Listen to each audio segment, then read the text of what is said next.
moving on to the second strategy, would you mind sharing the second strategy with us? Yeah, absolutely. So pre-employment functional assessments are the next strategy, and that's an area that we're just continually being asked to do more and more of.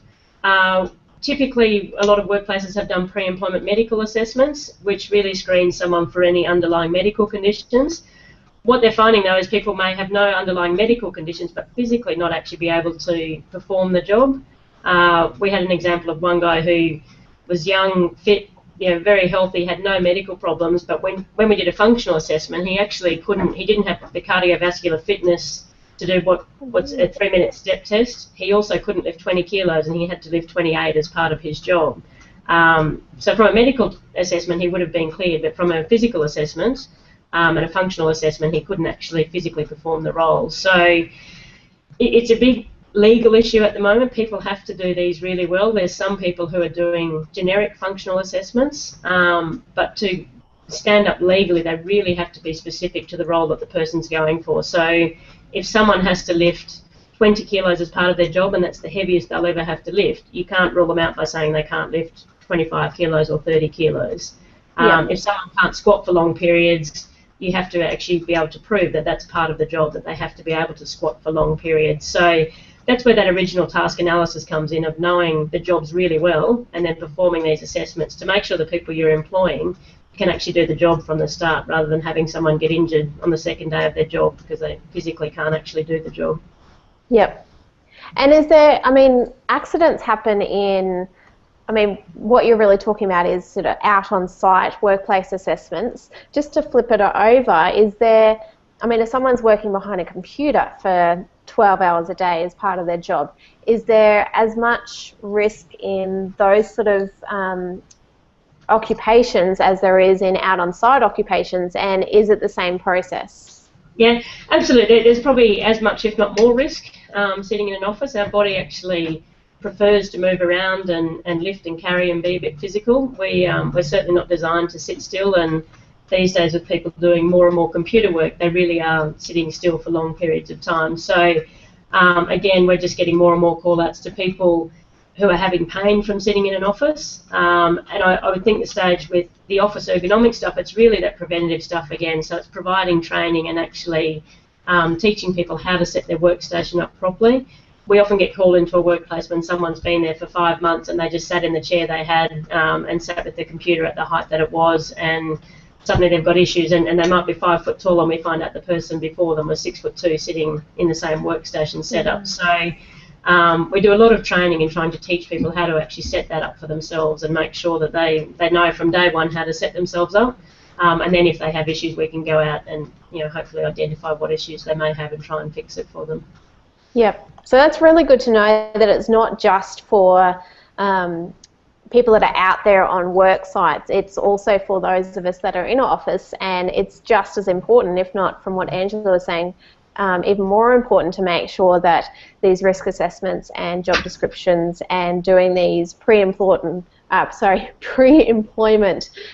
functional assessments is just as important. So thank you for bringing that up, Angela, because some of our listeners and watchers are in that sort of environment. So that's really good to know. Thank you. Yeah, no, and it is. And as I said, with more and more people sitting, the other thing is people that have done physical jobs that are coming in and sitting in an office, their body doesn't cope with the tolerance of having to sit for long periods. So, and again, with people going home and then sitting on iPads and playing computer games and watching TV, people's general muscle strength is deteriorating. So there's a lot of people with issues from sitting in an office. I can imagine.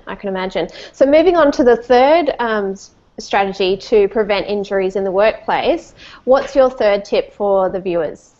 Yeah, so it's actually doing manual task or manual handling training, or we sometimes refer to it as work method training. Typically all the research says that just training doesn't work, so you can't just train people to do things better and you'll reduce all your injuries, because you're still very reliant on human behaviour, very reliant on people doing the right thing in the right situation. So it's really important when we do training, we break it into the specific tasks people are doing. So again, that comes back to the original task analysis of knowing the job well, knowing what's involved, and then showing video footage of the actual task so that we can teach people the right way to do their specific tasks. but it's also teaching them problem-solving strategies so that the tasks that we show them on the day may be for 4 or 5 tasks they do, but the next day they may be required to do something that's completely different. But it's teaching them the strategies to work out the best way to do each task, whether it's at work or at home, and just giving them some of those problem-solving abilities to be able to do things safely. So does the training really have to be on a per employee basis, or can it be done in a way that's across the board? Because from what you're talking about, it's quite a personalised thing. Is that correct? No, very task specific. So not personalised to the individual, but specific to a task. So historically, a lot of people have done generic training, so they might go to a workplace, and we still get asked to do it. So a workplace I went to recently, they had people working in a range of different jobs that weren't even related, and they wanted generic manual handling training. But some people were doing very repetitive work with their hands, and other people were doing very physical, heavy lifting work with big boxes, and they're completely different tasks. So task specific rather than individual specific, but we then, as a component of training, we often actually get people to self-assess some of their individual characteristics just to see where they may have personal risks that might impact on their ability to do a job. Yes. And that's really for them to have that self-awareness and be able to accommodate that when they're doing certain manual handling tasks. And so just to cover the flow so far before we get on to topic number 4 is get the job description right, get someone like yourself involved in the job description because it does need to be more task-based and task-orientated. Do a manual task risk assessment. Do a pre-employment functional assessment on the actual candidate for the job, and then do specific training for the task. Have I covered everything so far? Yeah, absolutely.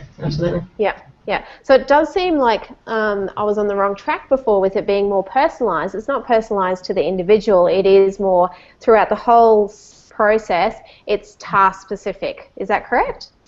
Absolutely, and just because every task varies so much, and I know that, again, historically people have spoken about a long-distance truck driver and just categorised that into a job that everyone knows what a long-distance truck driver does, but it depends whether that person loads and unloads the truck, or whether they have gates they have to put up on the side of the truck, or whether they have curtains they have to open on the truck.